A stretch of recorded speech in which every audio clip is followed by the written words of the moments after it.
कहानी की शुरुआत शैनन नाम की एक औरत से होती है जो अपने घर में काफी घबराहट के साथ किसी चीज को बंद कर रही थी और फिर थोड़ी देर बाद उसने उसी चीज को चुपचाप कूड़ेदान में फेंक दिया, जिसके बाद उसने अपनी बेटी क्लेयर को साइकिल चलाने के लिए बाहर भेज दिया। क्लेयर के साथ उनका पालतू कुत्ता भी था, पर जब क्लेयर वापस घर आई तो वो अपनी माँ को मरा हुआ देखकर हैरान रह गई। इसके बाद कहानी कुछ साल आगे चली गई, जहाँ क्लेयर थोड़ी बड़ी जरूर हो चुकी थी, पर उसे आज भी अपनी माँ की मौत के सपने परेशान करते थे। अब उसका कुत्ता मैक्स भी बड़ा हो गया था और वो उसका सबसे खास दोस्त भी था। अब क्लेयर अपने पिता जॉनथन के साथ रहती थी, जो शहर में कूड़ा उठाने का काम करते थे। तैयार होने के बाद वो अपनी साइकिल लेकर स्कूल के लिए निकल गई, जहाँ रास्ते में उसकी मुलाकात अपनी पड़ोसी मिस डिसूजा और अपने अंकल ऑगस्ट से हुई। पर तभी दूसरी तरफ से स्कूल में उसे बुली करने वाली लड़की डार्सी अपनी गाड़ी में वहां आ गई, जिससे बचने के चक्कर में क्लेयर के पैर में चोट लग गई। पर इसके बावजूद भी वो चुपचाप स्कूल चली गई, जहां उसकी नजर जॉनथन पर पड़ी, जो उसके स्कूल के डस्टबिन में से सामान उठा रहा था। अपने पिता को वहां देखकर उसे बहुत ज्यादा शर्म आई और उसने कहा कि पापा क्या कर रहे हो, यहाँ से जाओ अभी। असल में स्कूल में सभी लोग क्लेयर का काफी ज्यादा मजाक उड़ाते थे।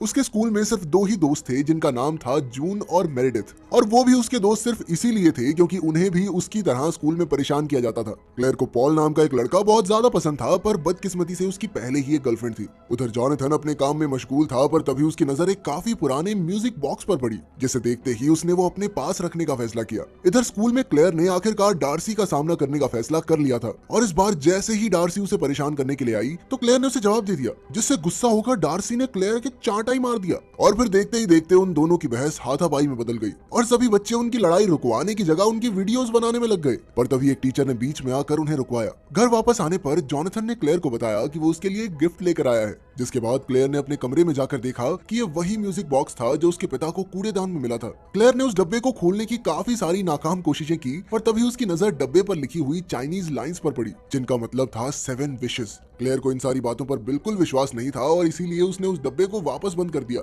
थोड़ी देर बाद उसे अपने एक दोस्त का फोन आया, जिसने उसे डार्सी का इंस्टाग्राम देखने को कहा। असल में डार्सी ने उनकी लड़ाई की वीडियो ऑनलाइन डाल दी थी और साथ ही उसने क्लेयर का मजाक उड़ाने के लिए जॉनथन की कूड़ा उठाने वाली वीडियो भी डाल दी थी। ये देखकर क्लेयर को बहुत ज्यादा गुस्सा आया और उसने मैजिक बॉक्स का इस्तेमाल करने का फैसला किया, जिसके बाद उसने उस डब्बे पर हाथ रखकर कहा कि डार्सी बदसूरत हो जाए। पर तभी उसकी नजर कमरे के बाहर खड़े मैक्स पर पड़ी, जो अंदर आने के लिए तैयार ही नहीं था और वो बस चुपचाप उस डब्बे को घूर रहा था। उस रात जब क्लेयर गहरी नींद में सो रही थी तो उस म्यूजिक बॉक्स में से एक अजीब सा गाना बजने लगा और क्लेयर के जागने से पहले ही वो वापस बंद हो गया। अगले दिन जब डार्सी की आंख खुली तो उसके शरीर पर कई सारे काले धब्बे पड़ गए थे, जिन्हें देखकर वो बहुत ज्यादा घबरा गई। थोड़ी देर बाद ही ये बात पूरे स्कूल में आग की तरह फैल गई, जिसके बाद सभी लोग डार्सी पर हंस रहे थे। लेकिन क्लेयर को विश्वास नहीं हो रहा था कि ये सब उसके विश मांगने की वजह से हुआ था, इसलिए उसने मैजिक बॉक्स की तस्वीर खींचकर अपने पास रख ली ताकि वो बाद में इसके बारे में जानकारी ले सके। उसी वक्त क्लेयर को एहसास हुआ कि मैक्स काफी देर से गायब था और इसीलिए वो उसे ढूंढने में लग गई। थोड़ी देर बाद उसे कुछ अजीब सी आवाजें सुनाई दी और जब उसने उस आवाज का पीछा किया तो उसने देखा कि कुछ चूहे मैक्स की लाश को खा रहे थे। ये देखकर क्लेयर बहुत ज्यादा डर गई और उसे मैक्स को खोने का बहुत ज्यादा दुख भी था, क्योंकि मैक्स उसकी माँ की उसके पास इकलौती आखिरी निशानी थी। अगले दिन क्लेयर ने मैजिक बॉक्स पर लिखी बातों का मतलब समझने के लिए अपनी चाइनीज टीचर से बात करने का फैसला किया, पर उन्होंने बताया कि ये लाइंस बहुत पुरानी चाइनीज भाषा में लिखी हुई हैं, जिनका मतलब सिर्फ एक स्कॉलर ही पढ़ सकता है। उनकी ये बात पास में ही खड़े रायन नाम के एक लड़के ने सुन ली और वो क्लेयर की मदद करने के लिए तैयार था। असल में उसकी एक रिश्तेदार एंशिएंट चाइनीज लैंग्वेज की पढ़ाई कर रही थी, पर क्लेयर ने कहा कि नहीं, मुझे तुम्हारी मदद की जरूरत नहीं है। उसी रात पॉल की किसी और लड़की के साथ तस्वीर देखकर उसे बहुत ज्यादा जलन हुई और उसने एक बार फिर से म्यूजिक बॉक्स का इस्तेमाल करने का फैसला किया, जिसके बाद उसने बॉक्स से ख्वाहिश मांगी कि पॉल उसके प्यार में पागल हो जाए। और अगले ही दिन पॉल उससे बात करने के लिए सामने से आ गया और उसने अपनी गर्लफ्रेंड के सामने ही क्लेयर से फ्लर्ट करना शुरू कर दिया। उधर मैजिक बॉक्स में एक बार फिर से वही गाना बज रहा था। उसी वक्त अंकल ऑगस्ट नहाने के लिए बाथटब में बैठने ही वाले थे, पर तभी उनका पैर फिसल गया, जिस वजह से उनके सर पर बहुत तगड़ी चोट लगी। इस वजह से उनकी मौके पर ही मौत हो गई। उसी शाम जब क्लेयर अपने घर आई तो उसे इस बुरे हादसे के बारे में पता चला, पर उसे इस बात का ज्यादा दुख था कि उसके अंकल उसके लिए कुछ भी छोड़कर नहीं गए और इसीलिए उसने तुरंत ही मैजिक बॉक्स से ख्वाहिश मांगी कि उसके अंकल ऑगस्ट की सारी जायदाद उसके नाम हो जाए। और थोड़ी ही देर बाद जॉनथन को एक फोन आया, जिस पर उसे बताया गया कि अब से क्लेयर ही अंकल ऑगस्ट की सारी जायदाद की मालकिन है। और ये खबर सुनकर वो दोनों काफी ज्यादा हैरान थे और फिर उन्होंने तुरंत ही अंकल ऑगस्ट के आलीशान घर में शिफ्ट होने का फैसला किया। अब क्लेयर काफी अमीर हो गई थी और उस दिन के बाद से उसने अपने सभी दोस्तों के ऊपर काफी खर्चा करना शुरू कर दिया और वो अपनी जिंदगी के मजे लेने में पूरी तरह से व्यस्त थी। पर फिर एक शाम एक बार फिर से म्यूजिक बॉक्स में वही गाना बजना शुरू हो गया और उधर उसकी पड़ोसी मिस डिसूजा ने किचन में काम करते वक्त अचानक से वॉशिंग मशीन को चालू कर दिया, जिसने उनके बालों को इतनी जोर से खींचा कि उसके बाद गिरने की वजह से उनकी भी मौके पर ही मौत हो गई। अगले दिन पॉल ने अपनी गर्लफ्रेंड से ब्रेकअप करके क्लेयर को प्रपोज कर दिया। साथ ही वो तो उसे डेट पर बाहर भी ले जाना चाहता था, पर क्लेयर ने इसका जवाब आराम से सोचकर देने का फैसला किया। उसी शाम क्लेयर ने आखिरकार रायन से मदद लेकर मैजिक बॉक्स के बारे में पता लगाने का फैसला किया, जिसके बाद वो दोनों उसकी रिश्तेदार जीना के घर गए,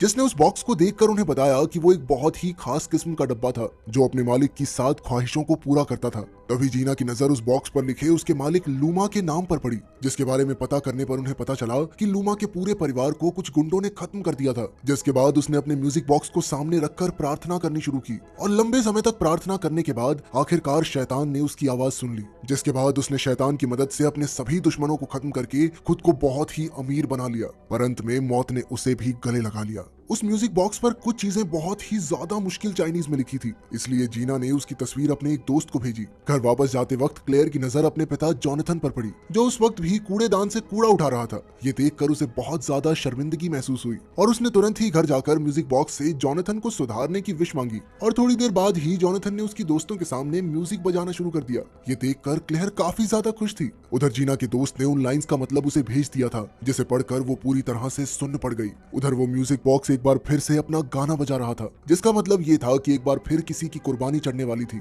उधर जीना के घर की बिजली अचानक से अपने आप ही चली गई, जिसके बाद वो नीचे आकर रायन को उन लाइंस का मतलब मैसेज करने में लग गई। पर उसी वक्त अचानक से एक हवा का झोंका आया और उसका फोन नीचे गिर गया। जीना तुरंत ही वापस अपने कमरे की तरफ गई, पर रास्ते में पैर फिसलने की वजह से उसके पेट में एक स्टैचू की नोक घुस गई और उस बेचारी की भी मौके पर ही मौत हो गई। अगली सुबह जब रायन को जीना का फोन मिला तो उसमें जीना का टाइप किया हुआ मैसेज देखकर वो पूरी तरह हैरान हो गया, लेकिन उसे वहां सिर्फ जीना की लाश ही मिली। ये देखकर वो तुरंत अपने स्कूल गया, जहां उसने क्लेयर को जीना की मौत के बारे में बताते हुए उससे पूछा कि क्या उसने पिछली रात कोई विश मांगी थी। असल में मैजिक बॉक्स पर लिखी लाइंस का मतलब था कि वो हर एक ख्वाहिश के बदले एक इंसान की जान लेगा। और ये बात सुनते ही क्लेयर ने तुरंत ही ख्वाहिश मांगने की बात पर साफ इनकार कर दिया। वहां से निकलकर वो सीधा कैंटीन में गई, जहां उसने पॉल को आखिरकार डेट करने का फैसला किया। पर अभी भी बाकी बच्चे उसका काफी ज्यादा मजाक उड़ाते थे और इसीलिए उसने अपनी 5वीं विश मांगी। उसने कहा कि मैं पूरे स्कूल की सबसे फेमस लड़की बन जाऊं। उसके विश मांगते ही उसे पॉल का एक मैसेज आया, जिसमें उसने क्लेयर को एक पार्टी के लिए इनवाइट किया, जिसके लिए वो तुरंत ही तैयार भी हो गई।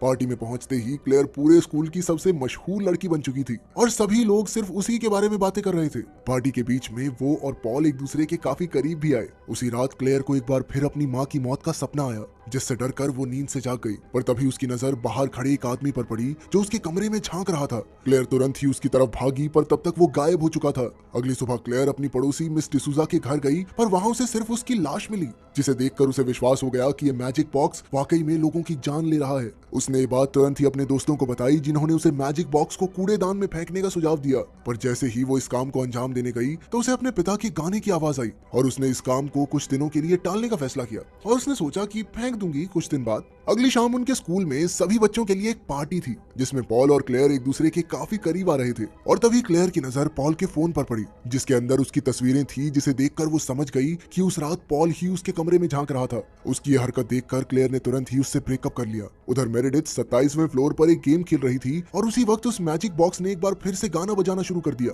और जैसे ही मेरेडिथ वापस नीचे आने के लिए लिफ्ट में चढ़ी तो अचानक से लिफ्ट पूरी रफ्तार से आकर नीचे लगी, जिससे सीधी सी बात है कि मेरेडिथ मारी गई। सभी लोग ये भयानक मौत देखकर बहुत ज्यादा घबरा गए थे। तभी रायन घबराई हुई क्लेयर को अपने साथ लेकर गया, जहां उसने उसे बताया कि वो काफी दिनों से मैजिक बॉक्स के बारे में जानकारी इकट्ठा कर रहा है, जिसमें उसे पता चला कि उस बॉक्स के आज तक के सभी मालिक अपनी 7 विशेष पूरी होने के बाद जिंदा नहीं बच पाए, जिसका मतलब था कि 2 और ख्वाहिशों के बाद क्लेयर की जान को भी खतरा था। और इसी चीज को रोकने के लिए उन्होंने उस बक्से को तबाह करने का फैसला किया, पर लाख कोशिशों के बाद भी वो उसे तबाह नहीं कर पाए, जिसके बाद क्लेयर ने उस मैजिक बॉक्स को छुपा कर रख दिया। उस रात एक बार फिर पॉल उससे बात करने के लिए उसके घर में घुस गया और जब क्लेयर ने उससे बात करने से मना कर दिया तो बहसबाजी में पॉल को चोट लग गई, जिसके बाद क्लेयर को उसके लिए एक एम्बुलेंस बुलानी पड़ी। और फिर अगले दिन रायन और क्लेयर ने देखा कि वो मैजिक बॉक्स अपनी जगह से गायब था और उसके वहां से गायब होते ही सभी चीजें पहले की तरह होने लग गई, जिसमें सबसे पहले सरकार ने क्लेयर से अंकल ऑगस्ट का घर वापस छीन लिया। साथ ही स्कूल के बाकी बच्चे भी उसके साथ पहले की ही तरह बर्ताव करने लगे थे। कुछ दिनों बाद उसे पता चला कि असल में जून ने ही वो मैजिक बॉक्स चुराया था, जिस पर उसका कहना था कि ये सब उसने सभी लोगों की भलाई भलाई के लिए किया था। पर क्लेयर को इस बात से कोई फर्क नहीं पड़ता था, कोई मरे जिए मुझे क्या। और फिर उसने तुरंत ही जून से वो बॉक्स छीनकर भागना शुरू कर दिया और उनकी इसी भाग दौड़ में जून को नीचे गिरने की वजह से काफी चोट लग गई। स्कूल से निकलकर क्लेयर सीधा अपने घर पहुंची, जहां उसने मैजिक बॉक्स से अपनी माँ को वापस लाने की ख्वाहिश मांगी, जिसके तुरंत बाद शैनन वापस आ गई और अब तो उसके 2 और बच्चे भी थे। परिवार में सभी लोग बहुत ज्यादा खुश थे और अब क्लेयर भी अपनी सारी चिंताएं भूल चुकी थी। पर तभी उसे पता चला कि असल में पहले इस बक्से की मालकिन शैनन ही थी और कहानी की शुरुआत में उसकी माँ ने कूड़ेदान में इसी बक्से को फेंका था, जिसके बाद उसकी माँ की मौत हो गई थी। उसी वक्त मैजिक बॉक्स ने एक बार फिर से अपना गाना बजाना शुरू कर दिया और उसी समय पर जॉनथन एक पेड़ काट रहा था। ये देखते ही क्लेयर अपने पिता को बचाने के लिए नीचे भागी, पर जैसे ही उसने अपने पिता को आवाज लगाई तो उनका ध्यान भटक गया, जिसके बाद उसके दोस्त का बैलेंस बिगड़ा और उसने गलती से अपना कटर जॉनथन की तरफ घुमा दिया। अपने पिता की लाश देखकर क्लेयर बहुत ज्यादा गुस्से में आ गई थी और उसने तुरंत ही मैजिक बॉक्स से अपनी आखिरी विश मांगी। उसने मांगा कि वो उसी दिन में पहुंच जाए जिस दिन जॉनथन को ये मैजिक बॉक्स मिला था, जिसके थोड़ी देर बाद ही वो वापस उसी दिन में पहुंच गई जहां पर मैक्स भी अभी जिंदा था। क्लेयर सभी लोगों से काफी खुश होकर मिली, जिसके बाद उसने बिना कोई समय गवाए उस मैजिक बॉक्स को कूड़ेदान से उठाया और सीधा रायन के घर पहुंच गई। उसने वो बॉक्स एक कपड़े में लपेटकर रायन को दिया और साथ ही उसे कभी ना खोलने को कहा, पर वो भूल गई कि उस वक्त तो रायन क्लेयर को बिल्कुल भी नहीं जानता था और इसीलिए उसे कुछ भी समझ नहीं आ रहा था। पर क्लेयर ने उसे एक किस करते हुए डेट पर चलने के लिए पूछा और सीधा वहां से निकल गई। पर उसके बाहर निकलते ही वो डार्सी की गाड़ी से टकरा गई, जिससे उसकी मौके पर ही